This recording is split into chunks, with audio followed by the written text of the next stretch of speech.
काही वेळा होतं, अडचणी येतात, संकट येतात, निराशाही तटते, पण धीर सोडायचा नाही हे सांगितलं महाराजांनी.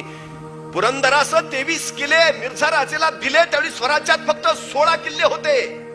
आणि अवघ्या 9 वर्षांनी शिवाजी महाराजांनी स्वतःला राज्याभिषेक करून घेतला, त्यावेळी स्वराज्यात 361 किल्ले होते.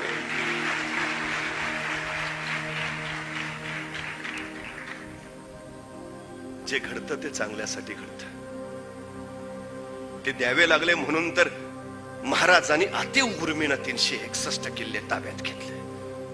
अपयश तुम्हाला माग पाडायला नाही, तुम्हाला पुढे ढकलायला येत असतं. अनुभवच्या बळावर समृद्ध करत असत. ती अपरिहार्यता आहे.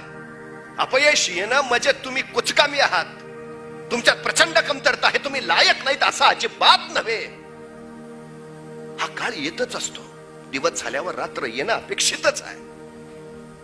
अपयशानंतर यशाची पहाट उगवणं हेही अपेक्षितच आहे. आणि ती पहाट येतेच, फक्त रात्रीचा काळोख सरायची वाट पाहता यायला हवी, तेवढा धीर धरायला यायला हवा. काय काय लोक माघार कधी घेतात माहितीये का? ध्येय अगदी 4 पावलावर असतं, तिथनच माघारी फिरतात. नंतर कळतो थोडंच राहिलं. सातत्य. 5 किलोमीटरची शर्यत जिंकणाऱ्या एका विजेत्याला विचारलं, तुझ्या यशाचं रहस्य काय? तो म्हटला, मी थांबलो नाही. अप्रतिम उत्तर आहे. का जिंकलो? मी थांबलो नाही. थांबू नका, फक्त चालत राहा, सतत